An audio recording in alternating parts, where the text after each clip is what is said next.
बिस्मिल्लाहिर्रहमानिर्रहीम। अस्सलाम वालेकुम नाजरीन, प्रोग्राम आप देख रहे हैं news one tonight with me Syed Asim Raza. Bharat और मोदी सरकार अपनी हठधर्मी से बाज नहीं आता, और इसके हवाले से अगर बात करें तो इसकी एक और मिसाल जो 15 अगस्त की लाल किले में तकरीर थी मोदी की, वो नज़र आती है, जो कि आरएसएस को पुकारने से और मुतनाज़ा हुई। उनके अपने मुल्क के अंदर कांग्रेस और दीगर जो कौमियतें हैं वो उसके ऊपर बात कर रही हैं। फिर उसके साथ साथ इंडिया के वज़ीर आज़म नरेंद्र मोदी ने पाकिस्तान के साथ सन 1960 के सिंतास मुआहदे को तनकीद का निशाना बनाया। उन्होंने कहा जी हमारे किसानों के साथ ज़्यादती हो रही है, और उसने गैर मुनसिफाना उसको डिक्लेयर किया। और उसके बाद दिल्ली के लाल किले में मुनक्किदा तकरीब से खिताब में वज़ीर आज़म मोदी ने सिंतास मुआहदे को पाकिस्तान और इंडिया के दरमियान पानी की तकसीम को तनकीद का निशाना बनाया था। और इस पर हम वार्निंग दे चुके हैं, क्योंकि इंटरनेशनल कोर्ट ऑफ जस्टिस ने भी इसके ऊपर फैसला दे दिया है दोबारा, और भारत के इस फैसले को कि इसको मुअत्तल कर रहा है, इसको गैर मुनसिफाना कहा गया। और उसके साथ साथ अगर हम बात करते हैं अपनी कामयाबियों के झूठ राग लापे उन्होंने कि जी ऑपरेशन सिंदूर में हमने क्या कामयाबियां हासिल की, हमारी एयरफोर्स और उनकी आर्मी ने क्या कुछ किया, जो कि पूरी दुनिया ने देखा कि जो सुबकी का सामना उनको उठाना पड़ा। और ख़ास तौर पे एटमी धमकियों के हवाले से पाकिस्तान का नाम लिए बगैर उन्होंने, अब उतनी जुर्रत नहीं है उसमें कि वो पाकिस्तान का नाम ले। पहले पाकिस्तान के नाम के ऊपर वोट मांगते और पाकिस्तान के ख़िलाफ़ बात करते, उसकी ज़बान नहीं थकती थी। कम से कम ये तो हुआ कि पाकिस्तान का नाम लेने से अब उसको डर पैदा हो गया है कि जो ऑपरेशन सिंदूर में उसको मार पड़ी, और एटमी धमकियों के हवाले से जो वो बात कर रहा है कि जी हम उससे मरूब होने वाले नहीं हैं। इस पर गुफ्तगू करने के लिए हमने दावत दी है air vice marshal retired Ejaz Mahmood साहब हमारे साथ मौजूद हैं वीडियो लिंक पर। अस्सलाम वालेकुम। वालेकुम अस्सलाम। सर, दिमाग, वो कहते हैं ना रस्सी जल गई बल नहीं गया, वो वाली बात है। मोदी की तकरीर जो है उसके हवाले से मैं बात कर रहा था, और अब कम से कम पाकिस्तान का नाम लेते हुए उसको खौफ आ रहा है। पाकिस्तान का नाम नहीं ले रहा, बस वो एटमी धमकियों की बात करता है। कैसे देखते हैं आप? चले जी, इसका मतलब है कि थोड़ा सा अफाका हुआ उनको जी, थोड़ी सी नहीं, ठीक ठाक तसल्ली हुई है। हाँ, ठीक ठाक तसल्ली हो गई है जी। नहीं देखें, वो तो अगर आपको याद हो, मोदी साहब तो उन्होंने अपनी लोकसभा में भी जो कोई 102 मिनट की तकरीर की थी, उसमें भी इसी तरह, और अपनी ये रिपब्लिक डे की तकरीर पे भी उन्होंने जाहिर है अपने लोकल जो उनके ऑडियंस हैं उनकी तसल्ली के लिए वो ये सारी बातें उन्होंने की। वो कोई नई बात नहीं है, लेकिन हमें देखना ये है कि दुनिया उनको किस नज़र से देख रही है, और वो कितना उनकी इन बातों को या इस तरह की जो हर्जा सराई है उसको कोई सीरियसली लेता भी है या नहीं। तो वो चीज़ बिल्कुल आपके सामने है। दुनिया के जो बड़े बड़े मीडिया हाउसेस हैं, जो क्रेडिबल जो जर्नलिज्म के जो पावर हाउसेस हैं, वो सब जो हैं वो उन्होंने एनालिसिस जो है वो शेयर किए हैं, और वो फिर पाकिस्तान के बारे में जिस तरह पॉजिटिवली लिखते हैं, तो वो सारी चीज़ें जो हैं वो तो मैं ये नहीं कहूँगा कि वो पाकिस्तान के लिए फेवरेबल है, मैं तो ये कहूँगा कि वो हकाइक पर मबनी है, और जब हम हकीकत की बात करते हैं तो यकीनन वो उसकी एडवांटेज पाकिस्तान को ही है। जी बिल्कुल। और एजाज साहब, हम यही देखते हैं कि जिस तरह ऑपरेशन सिंदूर का चर्चा करके झूठ बोल के अपनी आवाम को, जबकि उनकी आवाम भी जानती है, पूरी दुनिया जानती है कि कितनी मार पड़ी है उनको ऑपरेशन सिंदूर में पाकिस्तान से। उनके 6 जहाज़ जिस तरह गिराए, बल्कि साथ मैं कहूँगा एक ड्रोन भी था जो कि उसको भी गिराया गया साथ। तो अब उनको नज़र आ रहा है कि वो मार खाने के बावजूद उनका एक ही नैरेटिव है, वो एंटी पाकिस्तान है, जो फिर वो वोट लेने के लिए बिहार के इलेक्शन में जाएगा या वहाँ पे अपनी आवाम को बेवकूफ़ बनाएगा। जी देखिए आसिम साहब, आप उनके जो है पॉलिटिक्स को भी और उनकी फॉरेन पॉलिसी को आप बड़े क्लोजली जो है ना ऑब्जर्व करते हैं, और उस पर अपने एनालिसिस आपने तो सिर्फ पाकिस्तान में नहीं बल्कि उनके चैनल्स पे जाके आपने पाकिस्तान का और अपना मौक़िफ़ दिया है। तो आपको पता है कि ये भारत की अंदरूनी सियासत का एक कॉर्नर स्टोन है। पाकिस्तान बैशिंग, मुसलमानों को जो है ना वो मुर्दे इल्ज़ाम ठहराना, और फिर इंतहा पसंदों की जो फेवरेट राग हैं वो अलापी, तो ये तो हमेशा से उनकी इंटरनल पॉलिटिक्स का हिस्सा रहा है और इलेक्शन कैंपेन्स का हिस्सा रहा है। जबकि उसके मुकाबले में आप देखें, हमारे यहाँ इलेक्शंस होते हैं, हमारी पार्टीज के मैनिफेस्टो में अगरचे मसला कश्मीर का जिक्र भी होता है, लेकिन किसी भी इलेक्शन कैंपेन में, किसी डिबेट में, किसी जलसे में कभी आप भारत का नाम नहीं सुनेंगे। तो ये फर्क है दोनों मुल्कों के जो है ना सियासी जो है मैच्योरिटी में, मैं कहूँगा। हालांकि भारत अपने आप किसी को भी एक बहुत मुल्क के बड़ी लिए बात मईशत की नहीं होती, उसका अंदरूनी तौर पर मुस्तहकम होना ज़रूरी होता है, चाहे वो जंग लड़नी हो, चाहे वो कोई मुल्क के अंदर तरक्की की बात की जाए। भारत के अंदर अगर हम देखें तो इस वक्त आज नागालैंड के अंदर से भी बगावत की आवाज़ें आती हैं, उन्होंने भी ऐलान किया हुआ है, उन्होंने भी अपने पासपोर्ट का इजरा का ऐलान किया हुआ है। आप अगर देखें खालिस्तान तहरीक के हवाले से आज अमेरिका में फिर रेफरेंडम है, पहले कनाडा और यूके में हो चुका है, और अब तो भारत अंदर से टूटने की आवाज़ें आ रही हैं। तो ये किस बात की इतनी तड़ी लगाता है दुनिया को? देखिए, वो उन्होंने जो अपना एक इमेज प्रोजेक्ट किया हुआ है, वो उसको किसी तरह भी उसको अबैंडन नहीं करना चाहते। वो किसी तरह भी उससे स्टेप बैक नहीं होना चाहते। बेशक उनकी इकोनॉमी के इंडिकेटर्स उसको सपोर्ट ना करें, उनके जो गुर्बत और उनके यहाँ जो बेरोजगारी और उनके यहाँ जो सर, उनके कूड़ कबाड़ एयरफोर्स के जहाज जो हैं वो सपोर्ट नहीं करते, वो इस काबिल नहीं है, उनके पायलट इस काबिल नहीं है कि वो पाकिस्तान के शाहीनों का मुकाबला करें। लेकिन वो फिर भी जो है वो अपनी उन्हीं चीज़ों को लेके वो समझते हैं कि शायद आने वाले दिनों में दोबारा कोई ऐसी तब्दीली आए ग्लोबल सिचुएशन में, या इस रीजन की पॉलिटिक्स में सुपर पावर्स का कोई ऐसा दोबारा ऐसा कोई उनके सोच में या विजन में या प्रायोरिटीज में कोई तब्दीली आए कि जो उन्होंने इस जंग के बाद जो स्पेस लूज की है और जो पाकिस्तान ने जो डिप्लोमेटिक फ्रंट पे जो स्पेस गेन की है, वो समझते हैं कि शायद ये एक टेम्परेरी फेज हो, एक ट्रांजैक्शनल फेज हो, और वो चीज़ें रिवर्ट हो जाएं और उनके हक में जो है ना वो टिल्ट आ जाए। पाकिस्तान ने भी अपनी रॉकेट फोर्स का ऐलान किया है 14 अगस्त में, आपने देखा होगा, और ये वो रॉकेट फोर्स होगी ईरान की तर्ज के ऊपर जिसमें हमारे मिसाइल और हमारे जितने भी इस तरह के एयर डिफेंस के हवाले से या फिर हमारे रॉकेट्स होंगे उनके ऊपर मजमूई तौर पर ये मुश्तमिल होगी।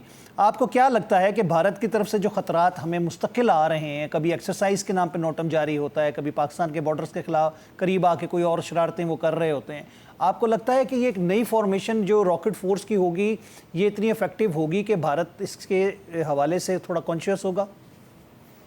जी बिल्कुल जी, ये हमारे सरफेस टू सरफेस और सरफेस टू एयर जो वेपन्स होंगे, ये उसको इंटीग्रेट करने के लिए ये कमांड अनाउंस की गई है।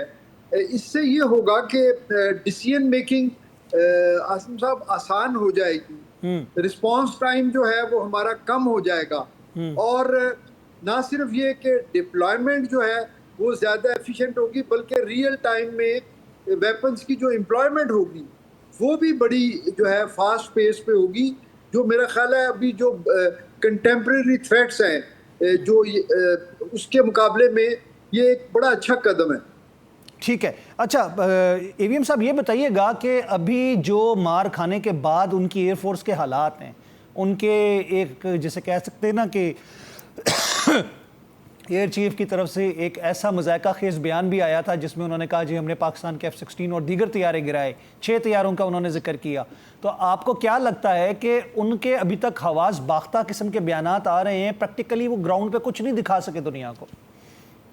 जी ये तो बड़ी जी अफसोसनाक बात है। मैं तो हमेशा आपके चैनल्स पे भी हम लोग बैठ के हमने पूरी जंग को कवर किया, जंग से पहले, जंग के दौरान, जंग के बाद भी हम लोग तबसरे करते रहे, लेकिन हमने हमेशा भारतीय फिजाइया को, जो एक बड़ी एयरफोर्स है दुनिया की, हमने उसकी जो प्रोफेशनल रिस्पेक्ट है, कभी हमने उसके बारे में कोई नेगेटिव बात नहीं। और हम समझते हैं कि इतनी बड़ी फौज के जो सरबराह हैं उनके भी कोई एथिक्स होने चाहिए, उनके भी कोई प्रोफेशनल नॉर्म्स होने चाहिए। वो किस मुंह से इस किस्म की जो है फजूलियात जो है वो 3 महीने सोने के बाद ख्वाब से जागे और बोल दिया हमने जहाज गिरा दिए। जी, तो वो तो अपने लोगों को डीमोरलाइज कर रहे हैं, क्योंकि जब आपके कमांडर जो है वही झूठ बोलते हो तो फिर आपके सबॉर्डिनेट जो है उनका ट्रस्ट और उनका वो जो मान होता है अपने बड़ों पे, वो बड़ा कॉम्प्रोमाइज होगा। मेरा ख्याल है ये उनके लिए खुद एक काउंटर प्रोडक्टिव चीज़ है। और उन्होंने अपने आप को जो है ना दुनिया के लिए एक लाफिंग स्टॉक बना दिया। इजाज़ साहब, हम बात करते हैं मोराल की। अफवाज के मोराल को देख के, कमांडर्स के मोराल को देख के फ़ौजें लड़ती हैं, अवाम लड़ती है। आपको क्या लगता है कि उनकी अफवाज का मोराल, जिस तरह जंग से पहले ही हमने देख लिया कि डिप्टी एयर चीफ को हटा दिया गया, आर्मी की जो कमांड्स थी नॉर्दर्न कमांड के, उनको हटा दिया गया, आपको क्या लगता है, क्योंकि वो भी चाह रहे थे कि जंग ना हो और वो लड़ने के काबिल नहीं है, आपको लगता है कि अभी तक उनकी एयरफोर्स और उनकी आर्मी इस काबिल नहीं है और वो बारहा कह रहे हैं कि हम नहीं लड़ सकते? आसिम साहब देखिए, जो वॉर पोटेंशियल्स होते हैं ना किसी कौम के, ये बड़े, अगर आप मिलिट्री स्ट्रेटजी की और फिलोसफर्स की अगर आप किताबें पढ़ें तो वो 10 मुसल्लमा असूल हैं जिसके ऊपर वो समझते हैं कि किसी कौम की जो वॉर पोटेंशियल्स हैं उसको गेज किया जाता है। और उसमें सबसे पहली चीज जो है वो एम या ऑब्जेक्टिव होता है कि उनका कोई मकसद होना चाहिए कि वो किस मकसद के लिए उन्होंने जंग करनी। और उसके बाद दूसरे नंबर पे जो है ना वो मोरल होता है, असलहा नहीं होता या उनकी जो है ना हार्डवेयर की स्ट्रेंथ नहीं होती। मोरल से, जिसको हम जज्बा भी कहते हैं, उससे फौजें लड़ा करती हैं, वो आपका फोर्स मल्टीप्लायर होता है। लेकिन आप भारत का देखिए कि उन्होंने अपनी फौज का एक बड़ा हिस्सा तो उन्होंने एक बेमकसद जो है ना जंग में झोंका हुआ है, कश्मीर में निहत्थे लोगों के ऊपर उनको मुसल्लत किया हुआ है। 5 लाख से ज्यादा फौज उनकी दूसरी तहरीकों को रोकने के लिए, जो नागालैंड और उनकी 7 चिकन नेक स्टेट्स के अंदर आज़ादी की तहरीकों को रोकने के लिए लड़ रही है। तो उसका नतीजा ये है कि जी वो उनके यहाँ आप देखें सबऑर्डिनेशन के जो चार्जेस हैं वो दुनिया में मेरा ख्याल सबसे ज़्यादा हैं। खुदकशियों के जो रेट है वो दुनिया की किसी फौज से आप कंपेयर कर लें, वो भारतीय फौज में आपको सबसे ज़्यादा मिलेगा।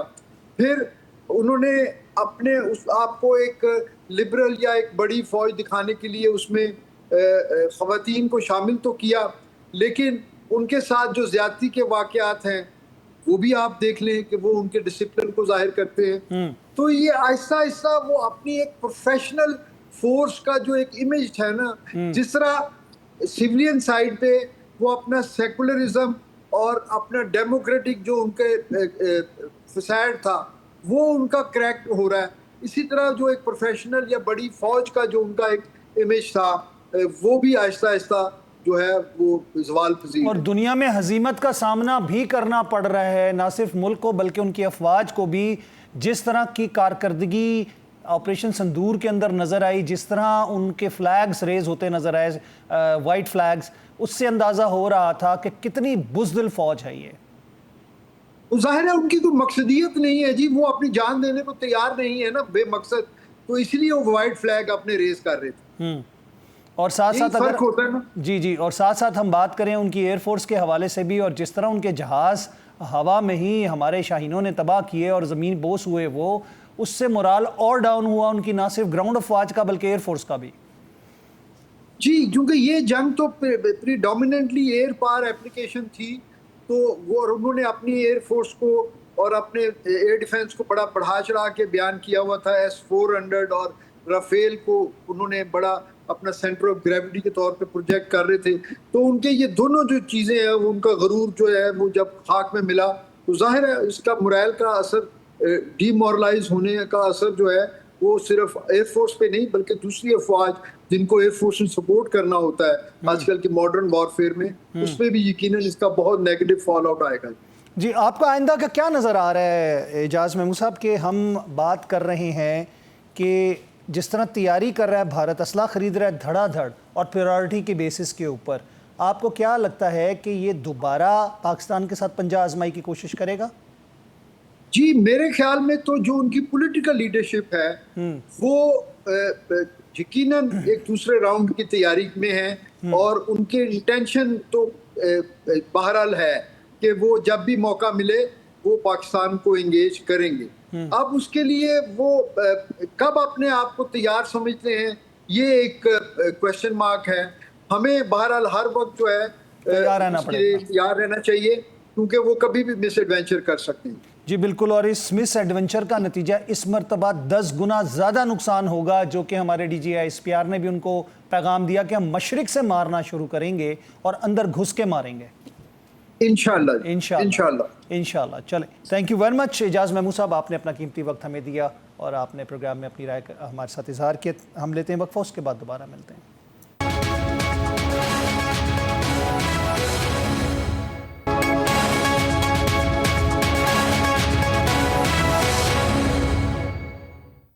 वेलकम बैक नाज़रीन, एक दफ़ा फिर खुशामदीद कहते हैं। 17 अगस्त अमेरिका में रेफरेंडम है सिख फॉर जस्टिस के हवाले से। खालिस्तान रेफरेंडम जो कि कनाडा और बरतानिया में हमने देखा और उसके तसलसल में भारत के अंदर आग लगी और जिस तरह नज्जार साहब को कत्ल किया गया कनाडा में, गुरप्तोनत सिंह के ऊपर हमला प्लांट किया गया, पूरा एक प्लॉट बना था जिसको FBI ने इंटरसेप्ट किया। आज एक अहम संग मील अबूर होने जा रहा है सिख फॉर जस्टिस के हवाले से, खालिस्तान मूवमेंट के हवाले से। इसी हवाले से मैं गुफ्तगू करने के लिए मैंने दावत दी है गोपाल सिंह चावला, पंजाबी सिख संगत चेयरमैन हैं और खालिस्तान तहरीक के लीडर भी हैं। खुशामदीद कहते हैं आपको। जी बहुत शुक्रिया जी। अच्छा गोपाल सिंह साहब, ये जो आज एक रेफरेंडम होने जा रहा है, इसकी कितनी अहमियत है अमेरिका में जो रेफरेंडम होने जा रहा है? सबसे पहले तो मेरे सुनने वाले सबको मैं जी बड़े एहतराम से सत श्री अकाल और अस्सलाम वालेकुम कहता हूँ। और उसके बाद मैं ये कहूँगा कि मैंने अपनी गुफ्तगू जो है वो पंजाबी में जारी रखनी है। जी जी। तो अज का जो रेफरेंडम होने जा रहे हैं बहुत ज्यादा अहमियत है, क्योंकि अमेरिका दे विच होने जा रहा है, वाशिंगटन दे विच, और पूरी दुनिया की नजर अज उस रेफरेंडम के उत्ते ने कि जिहड़ी सिख कौम नूं लगता है कि सानूं हुण कोई आज़ादी की तरफ असीं जावांगे, साडी इंडिया दे तसल्लुत तो साडी जान छुटेगी।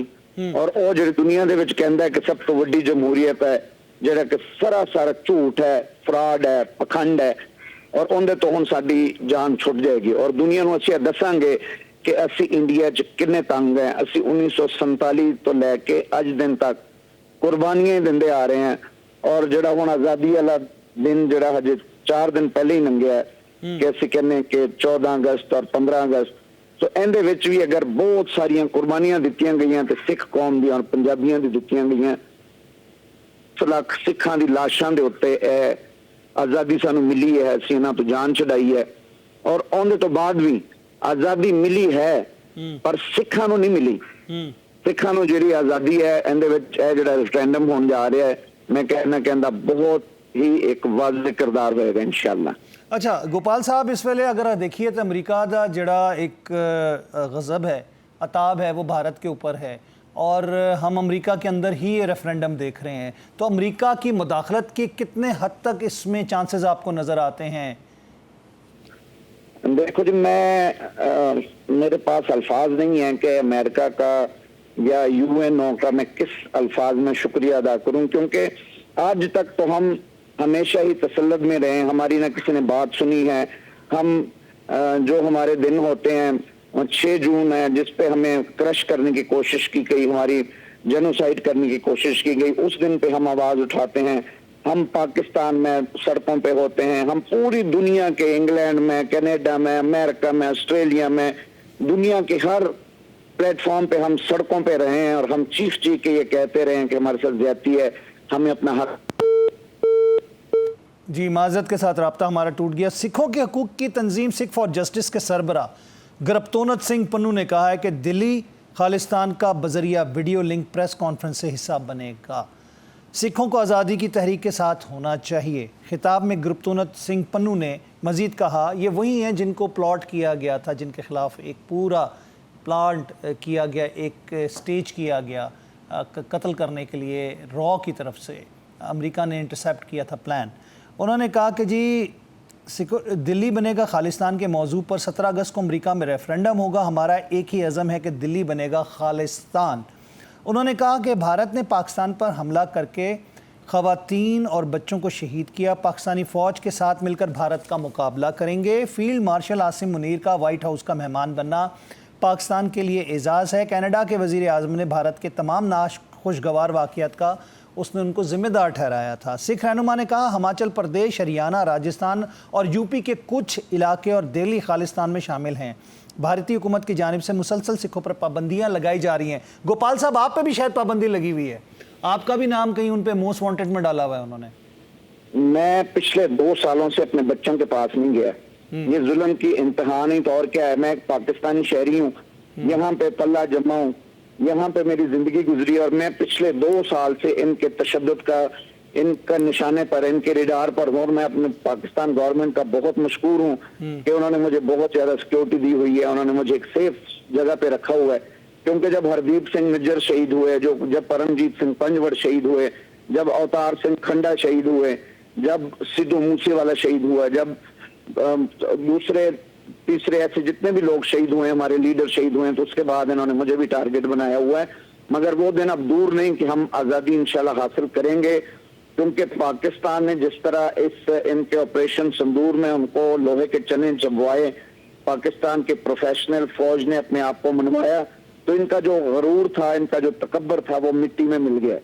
ये सारी दुनिया के सामने है। और अब मैं ये कहता हूं कि अगर अमेरिका हमारा इसी तरह साथ देता रहे, क्योंकि गुरपतवंत सिंह पन्नू के ऊपर भी उन्होंने हमला करने की कोशिश की और वो एक्सपोज हो गए, तो जो हरदीप सिंह निज्जर को इन्होंने शहीद किया उसमें ये एक्सपोज हो गए, मुझ पे इन्होंने जितने भी किए इसमें एक्सपोज हो गए, बंदे पकड़े गए।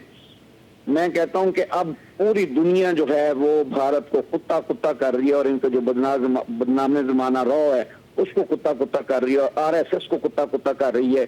क्योंकि वही आरएसएस है जिसको भी लाल किले से खड़े होकर मोदी पुकार रहे थे 15 अगस्त को, ये वही आरएसएस है। कांग्रेस ने भी कहा है, जी बिल्कुल, कांग्रेस ने भी कहा है सेकुलर नहीं रहा भारत।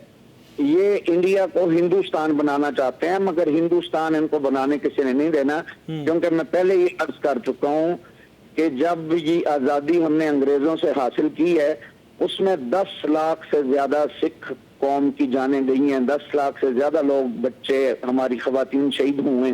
तो हम कैसे इनको अपने खालिस्तान को नहीं छोड़ सकते।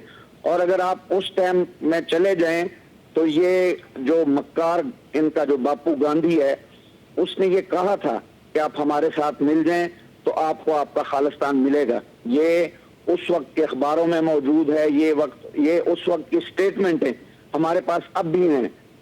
तो इन्होंने हमें कुछ दिया नहीं है, धोखे में रखा, हाल वही हुआ। ऑपरेशन ब्लू स्टार एक कलंक का टीका बन चुका है भारत के माथे के ऊपर, आपको याद होगा। कोई शक नहीं ना, वो तो पूरी दुनिया के सामने है कि अपने मुल्क में रहने वाले लोगों के ऊपर टैंकों से, तोपों से, हेलीकॉप्टरों से हमला करना, ये कोई इंसानियत की बात थोड़ी है। इन्होंने तो सिखों की नस्ल कुशी करने की कोशिश की, हमने तो बहुत ज्यादा मजालिम ढाए हैं। हम पे उन्होंने, वो एक शायर जैसे कहते हैं ना कि इंज ना यार खिलारो इट्टां, कर लो कट्ठियां यारो इट्टां, मेरे घर दियां कंधां बन जान, इन्नियां मैनू मारो इट्टां।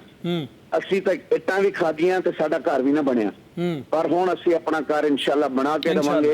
ਇਹਦੇ ਵਾਸਤੇ ਸਾਨੂੰ ਜੋ ਵੀ ਕੁਰਬਾਨੀ ਦੇਣੀ ਪਵੇਗੀ ਅਸੀਂ ਦੇਵਾਂਗੇ। ਔਰ ਰੈਫਰੈਂਡਮ ਦੇ ਜ਼ਰੀਏ ਅਸੀਂ ਪੂਰੀ ਦੁਨੀਆ ਨੂੰ ਦੱਸ ਰਹੇ ਹਾਂ ਕਿ ਅਸੀਂ ਇੰਡੀਆ 'ਚ ਤੰਗ ਹੈ, ਅਸੀਂ ਇੰਡੀਆ ਤੋਂ ਔਖੇ ਹਾਂ और हुण असीं उन्हां तों जान छुड़ाना चाहते हैं। अच्छा गोपाल साहब, जो भारत में अक़लियतों के साथ सलूक किया जाता है, जिसमें सिख भी शामिल हैं, मुसलमान भी शामिल हैं, क्रिश्चियंस भी शामिल हैं, और उनकी निचली जात के लोग दलित्स भी हैं और बहुत दीगर हैं, आपको क्या लगता है कि वो मुल्क सेकुलर कहलाने के काबिल है जो दुनिया की दूसरी बड़ी जमहूरियत का दावा करता है? बिल्कुल नहीं है, इसमें कोई शक वाली बात ही नहीं है कि अगर आप उधर मुसलमानों वाली साइड पे चले जाएं जहां का मोदी रहने वाला है, तो मोदी जो कर रहा है ये कोई इंसानियत की बात तो नहीं है ना। मोदी अब सिखों के साथ अभी रिसेंट जो कर रहा है कि ऑपरेशन संदूर में इसको पाकिस्तान की फौज ने इसके तैयारे गिराए हैं, हमने तो नहीं ना गिराए। इनको अगर लोहे के चने चबवाए तो पाक आर्मी ने चबवाए हैं, हमने तो नहीं ना चबवाए। तो इन्होंने हमारे यात्री जो है उनको बंद कर दिया, करतारपुर साहब का लांगा बंद कर दिया, जो वाघा बॉर्डर है उसको बंद कर दिया। इससे और ज्यादा जुल्म क्या हो सकता है? अगर कोई मुसलमान को कहे कि आप हज करने ना जाएं, आप उम्रा करने ना जाएं, तो इससे बड़ा जुल्म कुछ हो सकता है। मैं देख कर आया हूं, बॉर्डर को क्लोज किया हुआ है। मैं ये करतारपुर खुद गया हूं पिछले दिनों और देख कर आया हूं। जी बिल्कुल ऐसे है। आप वाघा बॉर्डर देखें वो भी सुनसान पड़ा है, आप अगर वो वाला बॉर्डर देखें तो हमारी तो ये है कि पाकिस्तान की जो धरती है इसके साथ तो हमारे दिल धड़कते हैं। असि तो कहने हैं कि जिथे बाबा पैर तरे पूजा आसन थापन सोवा, तो ये हमीर जो जमीन है ये तो आके हम इसके ऊपर सजदा करते हैं, हम इसके ऊपर माथा टेकते हैं, क्योंकि गुरु नानक साहब के यहाँ पे जाए पैदाइश भी और आखिरी जो 18-19 साल हैं वो भी पाकिस्तान में गुजारे हैं। तो ये हमें इससे भी नहीं रोक सकते। गोपाल साहब जल्द ये भी स्टार्ट होगा। इससे बड़ी दुश्मनी की क्या अलामत होगी कि करतारपुर साहब में जो कुएं के साथ मार्टर शेल पड़ा हुआ है जो कि फ्रेम करवा के रखा गया है भारत की जानिब से, करतारपुर के ऊपर हमला किया गया था मार्टर से, और वो गोला भी आज तक प्रिजर्व वहाँ पे निशानी के तौर पे रखा हुआ है जो भारतीयों की जानिब से फायर किया गया था करतारपुर पे। ਜੀ ਬਿਲਕੁਲ ਇਹਦੇ 'ਚ ਕੋਈ ਸ਼ੱਕ ਨਹੀਂ। ਉਹ ਗੋਲਾ ਤੇ ਉੱਥੇ ਪਿਆ ਹੀ ਪਿਆ ਜਿਹੜਾ ਹੁਣ ਇਹ ਰੀਸੈਂਟ ਜੰਗ ਦੇ ਵਿੱਚ ਜਿਹੜੀ ਅੱਜ ਤੋਂ 3 ਮਹੀਨੇ ਪਹਿਲੇ ਚੱਲੀ ਹੈ ਉਹਦੇ ਵਿੱਚ ਜਿਹੜਾ ਅੰਮ੍ਰਿਤਸਰ ਦੇ ਉੱਤੇ ਜਿਹੜੇ ਮਟਰ ਗੋਲੇ ਗਿਰਾਏ ਗਏ, ਜਿਹੜਾ ਇੱਕ ਡਰੋਨ ਗਿਰਾਇਆ ਗਿਆ ਤੇ ਉਹਦੇ ਉੱਤੇ ਉਹਨਾਂ ਕਿਹਾ ਜੀ ਪਾਕਿਸਤਾਨ ਨੇ ਗਿਰਾਇਆ ਤੇ ਉਹਨਾਂ ਦੇ ਉੱਤੇ ਸਾਬਤ ਹੋ ਗਿਆ ਕਿ ਇੰਡੀਆ ਦੀ ਆਪਣੀ ਹਰਾਮਜ਼ਦਗੀ ਸੀ। ਈਵਨ ਆਪਣੇ ਉਹਨਾਂ ਦੇ ਮਿਜ਼ਾਈਲ ਸਨ ਜਿਹੜੇ ਉਹ ਕਹਿ ਰਹੇ ਸਨ ਕਿ ਪਾਕਿਸਤਾਨ ਨੇ ਮਾਰੇ ਨੇ। ਬਿਲਕੁਲ ਇਸ ਤਰ੍ਹਾਂ ਉਹ ਬੱਚੇ ਨੂੰ ਸਿੱਖ ਇੱਕ ਬੱਚੇ ਨੂੰ ਪਤਾ ਹੈ, ਔਰ ਜਿਹੜੀ ਸਾਡੀ ਨਫ਼ਰਤ ਸੀ ਉਹਨਾਂ ਵਾਸਤੇ ਹੋਰ ਵੱਧ ਗਈ ਕਿ ਤੁਸੀਂ ਹੁਣ ਸਾਡੇ ਗੁਰਦੁਆਰਿਆਂ ਨੂੰ ਵੀ ਨਿਸ਼ਾਨਾ ਬਣਾਓਗੇ। ਕਿੰਨੇ ਬੰਦੇ ਨੇ ਤੁਹਾਡੇ ਇਸ ਵਕਤ ਅਮਰੀਕਾ ਵਿੱਚ ਜਿਹੜੇ ਸਿੱਖ ਬਰਾਦਰੀ ਦੀ ਕम्युनिटी ਦੇ ਨੇ ਜਿਹੜੇ इस वक्त इलेक्शन में पार्टिसिपेट कर रहे हैं, अंदाजन कितनी बड़ी तादाद है? मैं कहता हूँ कि अभी जो लोग निकले हैं हमने तो बहुत ज्यादा किए है। हर शहर में से जितने भी हमारी खवातीन हैं, जितने भी हमारे बच्चे हैं, जितने भी हमारे बुजुर्ग हैं, कोई एक बंदा भी घर में नहीं रहा, सारे दे सारे बाहर निकले हुए ने और इंडिया की नफरत का इजहार कर रहे हैं, दुनिया को दस रहे हैं कि असी इन्हां तो तंग है और असी अपना मुल्क खालिस्तान चाहते हैं।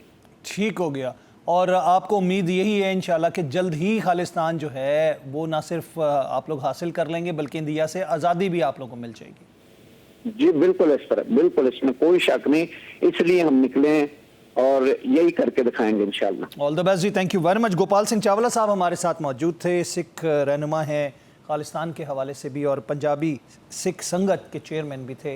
उनकी गुफ्तगू आपने सुनी। बात ये नहीं है कि चीज़ें किस तरफ जा रही हैं, बात ये है कि ये मुल्क भारत जो है वो अपनी आवाम को क्या दे रहा है और पूरी दुनिया को क्या मैसेज जा रहा है। ये इस वक्त अपोजिशन जो है वहाँ पे ख़ुद कह रही है, कांग्रेस के रहनुमा कह रहे हैं कि लाल किले पे खड़े होकर जिस तरह आरएसएस को पुकारा है मोदी ने, तो ये मुल्क सेकुलर तो रहा नहीं। हिंदुत्वा के प्रचार और हिंदुत्वा के हवाले से इसके ऊपर अमल दरामद करते हुए इस मुल्क को ना सिर्फ मजहबी जुनूनियत बल्कि मजहबी दहशतगर्दी की तरफ धकेल दिया है मोदी ने, और इस खित्ते के लिए एक ख़तरे का बाइस ये मुल्क बन चुका है। मैं अगले सेगमेंट के साथ हाजिर होता हूँ, मिलता हूँ वक्फा, उसके बाद दोबारा मिलते हैं।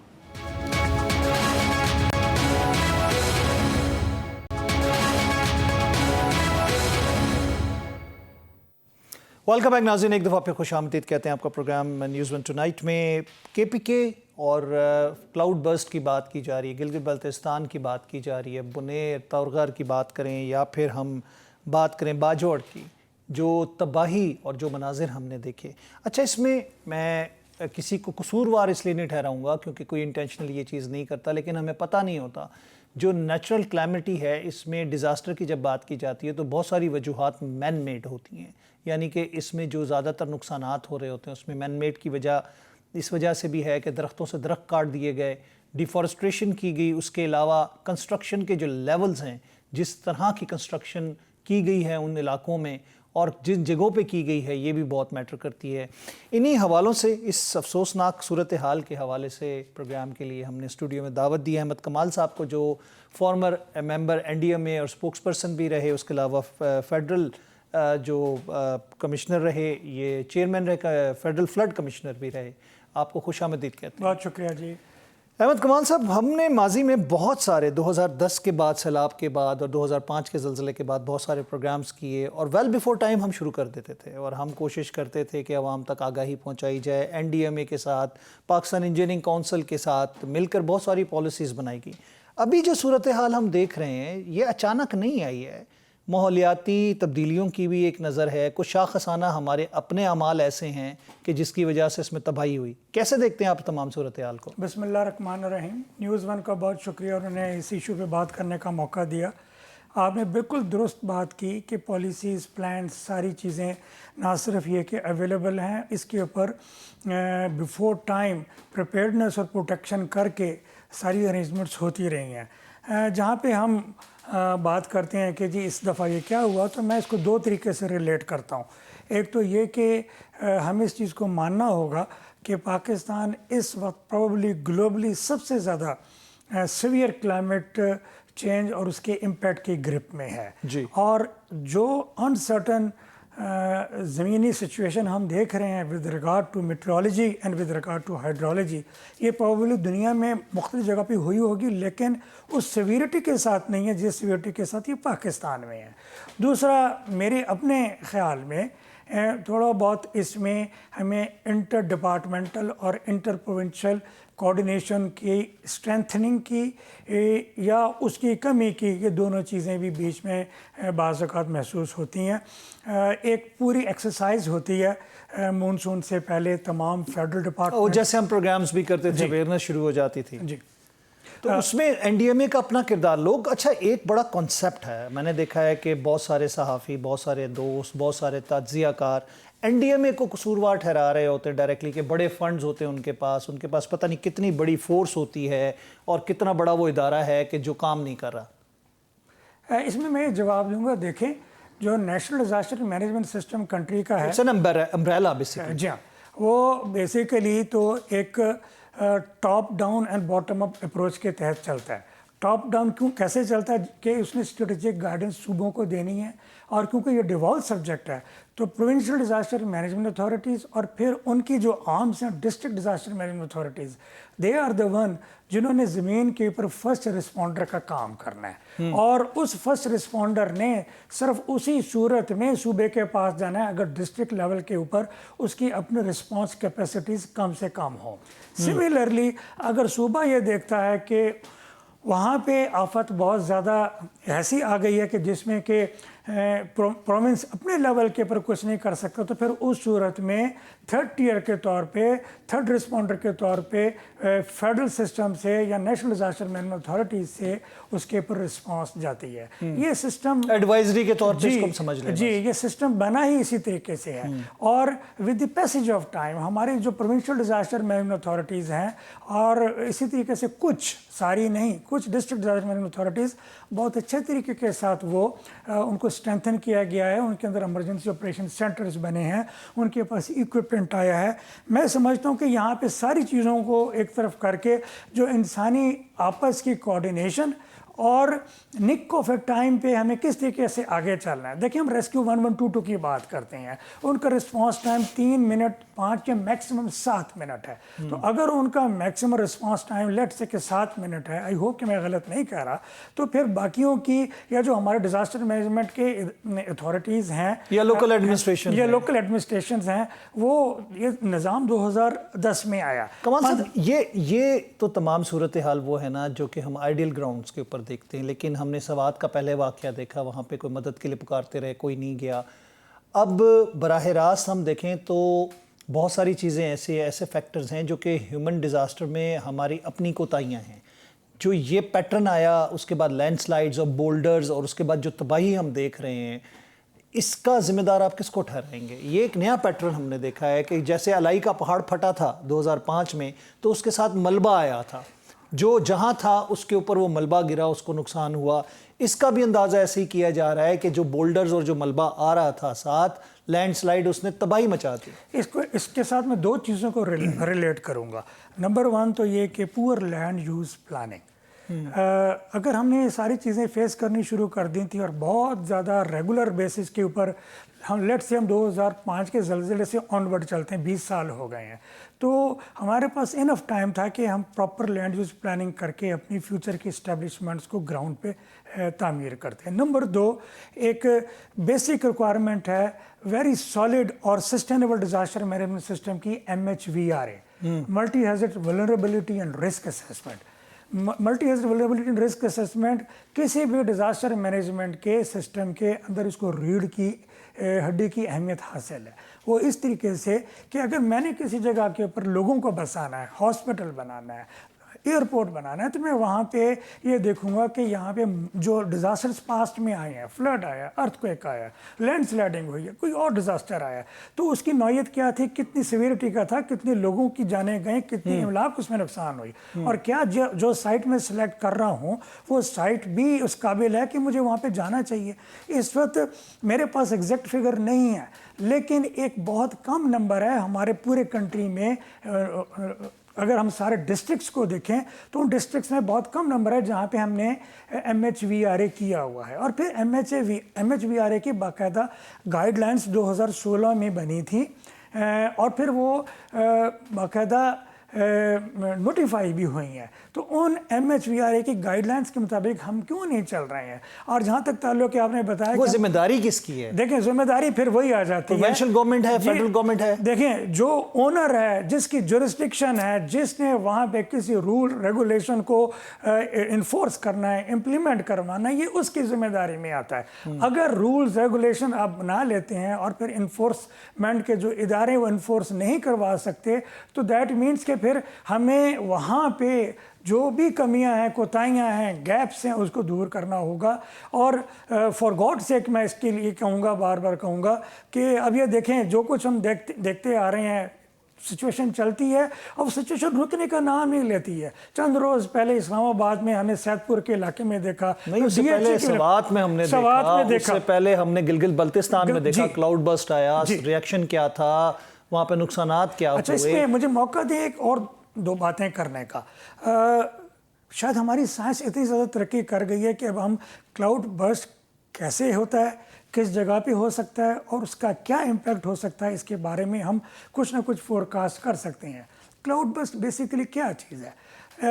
एक एयर जो लो एयर प्रेशर है वो जिसको ट्रेवल कर रहा है और आगे उसके रास्ते में हिल या माउंटेन आता है, तो वहाँ से वो हवा जो है वो ऊपर जाती है। ऊपर जाने के बाद किसी एक ख़ास मकाम के ऊपर जब उसको वहाँ पे प्रेशर वैक्यूम बन जाता है, तो पानी का उसके अंदर कह लीजिए कि इंपाउंडिंग बहुत ज़्यादा होती है और फिर वहाँ से वो एकदम वो फटता है और वो नीचे गिरता है। और पहाड़ी इलाकों का ही ये फिनोमेना है। तो इसका मतलब है कि जब वो गिरेगा तो वो ग्रेविटी फ्लो के साथ नीचे बहुत ज़्यादा ज़बरदस्त तबाही के साथ जाएगा। 2012-13 में इसी इलाके में बनेर में सीवियर किस्म का क्लाउड बर्स्ट हुआ था and if I am not wrong 32 या 36 कैजुअल्टीज़ हुई थी और वो रात को फिनोमेना हुआ था। तो हमें इन सारी चीज़ों को, इस किस्म के हॉट स्पॉट्स को अब ना सिर्फ ये कि लोकेट करना चाहिए, लोकेट करके फ्यूचर के लिए इंश्योर करना चाहिए कि उसके इर्द गिर्द अगर कोई आबादी है तो हम उनको दूसरी जगह पे जाके आबाद करें और ऐसे मकामात के ऊपर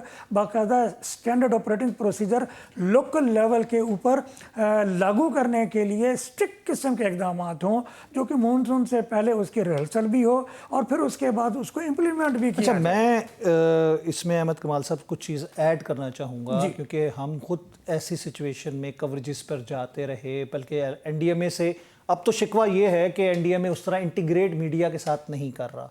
पहले चेयरमैन हमारे साथ खुद जाते थे, हम उन इलाकों का विजिट करते थे, रिलीफ एक्टिविटीज़ में हम लोग पार्टिसिपेट करते थे। अब तो मेरे ख्याल से कोई स्पोक्स पर्सन भी NDMA का हमें नज़र नहीं आता।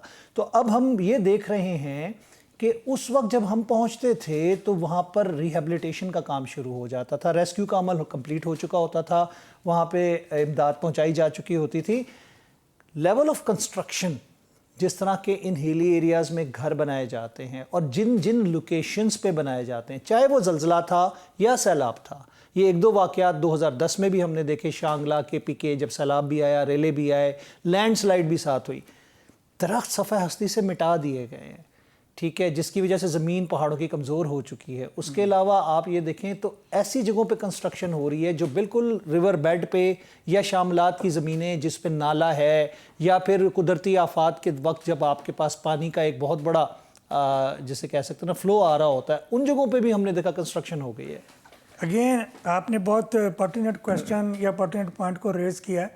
2016 में फेडरल रिवर लॉ एक तैयार हुआ था और फिर वो सूबों को दिया गया था और उसने सूबों को मैं किसी और की बात नहीं करता, उस वक्त मैं फ्लड कमीशन में ही था, मेरे अपने महकमे ने कंटिन्यूसली ज़ोर दे के सारे सूबों को इसको अपने सूबाई असम्बलियों से पास करवा के लागू करने की बात की थी। ये बड़ी हैरत की बात है कि KP में ये अप्रूव हो चुका है और KP में ये लागू भी है, पंजाब में भी लागू है। ज़मीनी हक़ाइक़ कुछ और बता रहे हैं। ज़मीनी हक़ाइक़ में अगर 2010 में हम देखते हैं, 2022 में देखते हैं, उन्हीं जगहों पे वो कंस्ट्रक्शन आ जाती है, दैट मीन्स कि लैंड माफिया इतना स्ट्रॉन्ग है, या दूसरे लफ्ज़ों में टिम्बर माफिया इतना स्ट्रॉन्ग है, या फिर ये कि जो भी गवर्नमेंट फंक्शनरीज है सारा कुछ है उसमें उनका इतना असर और रसूख है कि इन सारे रूल्स रेगुलेशंस के बावजूद ग्लव्स इन हैंड यानी कि वो बीच में शामिल है, वो बीच में शामिल है। तो इसके लिए तो शायद मुझे ये इजाज़त दें कहने की कि, और ये मैं इस चीज़ को आजकल मुख्तलिफ जगह के ऊपर इसके ऊपर मैं डिस्कस भी कर रहा हूँ, प्रॉबेबली ये टाइम आ गया कि अब हमें फेडरल लेवल से डिज़ास्टर मैनेजमेंट सिस्टम को प्रोविंशियल और डिस्ट्रिक्ट लेवल तक खुद देखना चाहिए, देखना पड़ेगा, और ना सिर्फ देखना पड़ेगा बल्कि उसकी इम्प्लीमेंटेशन के लिए वॉच डॉग का काम करना पड़ेगा, अदरवाइज ये नहीं होगा। ये एक बहुत इंपॉर्टेंट चीज़ है। इसमें हम कुछ इसको मिसाल के तौर पे आसान बनाने के लिए यूं भी कर सकते हैं कि जैसे जब इलेक्शन हो रहा होता है मुल्क में, जनरल इलेक्शन हो या बल्दियाती कोई भी इलेक्शन हो रहा होता है, तो इलेक्शन कमीशन को सारी पावर्स तजवीज़ कर दी जाती हैं, यानी कि वो हर तरह के एडमिनिस्ट्रेटिव राइट्स के साथ बैठ जाता है और वो अपना काम करता है। तो इसी तरह मुल्क में डिज़ास्टर से बचने के लिए एनडीएमए को कोई ऐसी अथॉरिटी दे देनी चाहिए जिसमें वो तमाम चीज़ों को कंट्रोल भी करे और इन्फोर्स करने के लिए भी वो अपनी अथॉरिटी इस्तेमाल करे। एनडीएमए के एक्ट में बाकायदा ये लिखा हुआ है कि in the event of any disaster तमाम इदारे जो हैं वो उसकी अम्ब्रेला के नीचे आ जाते हैं। अब किस तरीके से इसको बहुत स्ट्रॉन्ग किया जाए, तो मैं एक फार्मूला या एक कह लीजिए मिसाल या सजेशन तो ये दूंगा कि एनडीएमए के सूबाई लेवल्स के ऊपर पीडीएमएस के साथ एक प्रोविंशियल ऑफिसेस भी बनने चाहिए ताकि मॉनिटरिंग के ताकि वो वहाँ पे कंटिन्यूसली ईयर राउंड उस प्रोविंशियल डिज़ास्टर मैनेजमेंट अथॉरिटी के साथ और फिर उस अथॉरिटी के साथ जो सूबाई महकमा जात हैं उनके जो भी काविशें काम हो रहे हैं उनके साथ वो इंटीग्रेटेड या उनका एक बंदा पीडीएमए के अंदर एनडीएमए का होना चाहिए, इंटीग्रेटेड रहें। और फिर ना सिर्फ वो इंटीग्रेटेड रहें बल्कि वो साइड बाय साइड वहाँ से अपने जो हेड ऑफिस कह लें या मेन एनडीएमए का ऑफिस इस्लामाबाद में, वो उसके साथ भी इन टच रहें। 2010 में एक प्रैक्टिस की गई थी और एनडीएमए में उस वक्त lieutenant general retired Nadeem Ahmed वो उसके हेड थे, तो उन्होंने एक कायम किया था एसपीयू के नाम से, स्ट्रेटजिक प्लानिंग यूनिट। उस स्ट्रेटजिक प्लानिंग यूनिट में तमाम लोकल डिपार्टमेंट्स फेडरल गवर्नमेंट के जो डिपार्टमेंट्स हैं वो और प्रोविंशियल गवर्नमेंट के डिपार्टमेंट्स को एडवांस में बाकायदा सूबों को रिक्वेस्ट करके बुला लिया गया था और उनकी डेली सुबह 9 बजे बाकायदा मीटिंग होती थी और उसमें लास्ट 24 आवर्स की क्या सिचुएशन है और आगे क्या हो सकता है उसकी पूरी सिचुएशन ली जाती थी। इसमें फूड सेक्टर भी था, वाटर सेक्टर भी था, हेल्थ सेक्टर भी था, कम्युनिकेशन सेक्टर भी था, सारे सेक्टर थे। अच्छा, फिर एक और चीज़ जो अब नापैद नज़र आ रही है, वेरी ऑनेस्टली, पहले क्लस्टर सिस्टम बड़ा स्ट्रॉन्ग था, एनजीओज़ का क्लस्टर सिस्टम था जिसमें वॉश का था, न्यूट्रिशन का था, मसलन जो इन द इवेंट हाइजीन का था, in the event of a disaster वो क्लस्टर्स बन जाते थे और उन क्लस्टर्स के तहत जहाँ पे लोगों को रिलीफ की और सारी चीज़ों की ज़रूरत है उनको किस जगह पे जाके पहुँचाना है वो पहुँचाते थे।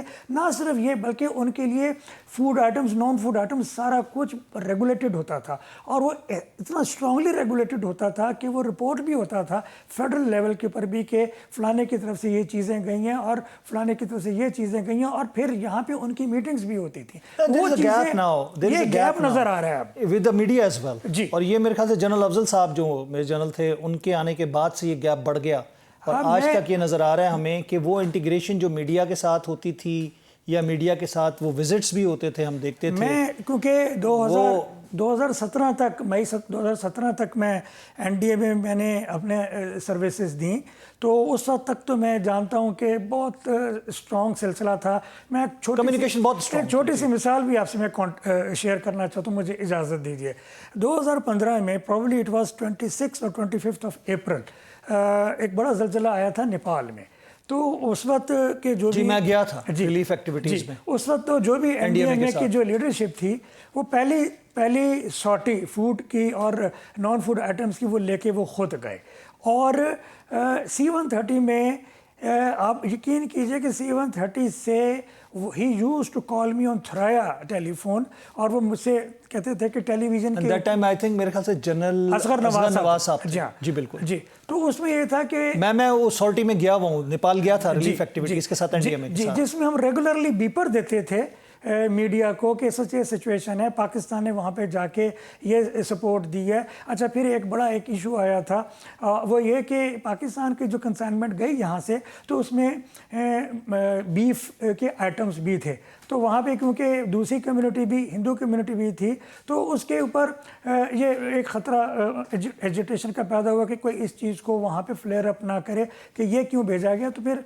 बाकायदा हमने यहाँ पे बीपर्स के नहीं वहाँ पे तो भारतीय मीडिया ने बड़ा टीवी प्रोग्राम नेगेटिव रोल अदा किया था। मीडिया ने यहाँ तक कहा कि जी वहाँ भी ये मुस्लिम कम्युनिटी और बाकियों के लिए हमने उनकी मुनासबत से सारी चीज़ें तैयार करके यहाँ से भेजी गई हैं। तो ये बड़ी इंपॉर्टेंट चीज़ है और मीडिया का एक कंसोलिडेटेड रोल और फिर उस रोल की इंटरेक्शन और integration with national disaster management system, provincial as well as with the district level, और फिर इनकी एक सॉर्ट ऑफ रिहर्सल मानसून से पहले या खुदा न खास्ता किसी भी इम्पेंडिंग डिजास्टर से पहले with the highest disaster management system. हर बंदे को पता है कि मानसून में कुछ ना कुछ मसाइल हमारे साथ होते ही हैं, और जब आपको पता है कि इस मरतबा 25, 20, 30, 60, 40% ज़्यादा बारिशें होनी और इस तरह की सिचुएशन बननी है, तो हमें मेरे ख्याल से NDMA को ख़ुद मुख्तार तौर पर ऐसे अथॉरिटीज़ दे देनी चाहिए गवर्नमेंट को, वज़ीर आज़म साहब को, क्योंकि वज़ीर आज़म के नीचे आता है ये NDMA, कि वो ऑटोमेटिकली इदारों को इंटीग्रेट करके पाक अफवाज के साथ, रिलीफ एक्टिविटीज़ के साथ, लोकल एडमिनिस्ट्रेशन के साथ मिलकर फौरी तौर पर एहतियाती तदाबीर के तौर पर उन इलाकों में जो मार्ग्ड हैं, जिनके बारे में हमें पता है कि इस तरह के वाक़यात होने हैं या हो सकते हैं, के लिए हम वहाँ पर प्रोटेक्शन बेसिस के ऊपर वहाँ पर कोई ना कोई काम शुरू कर देना चाहिए। बहुत बहुत शुक्रिया अहमद कमाल साहब, थैंक यू वेरी मच, आपने अपना कीमती वक्त दिया। नाज़रीन, प्रोग्राम का वक्त ख़त्म हुआ, चाहता है मैं चाहूँगा इजाज़त अल्लाह ने के बाद।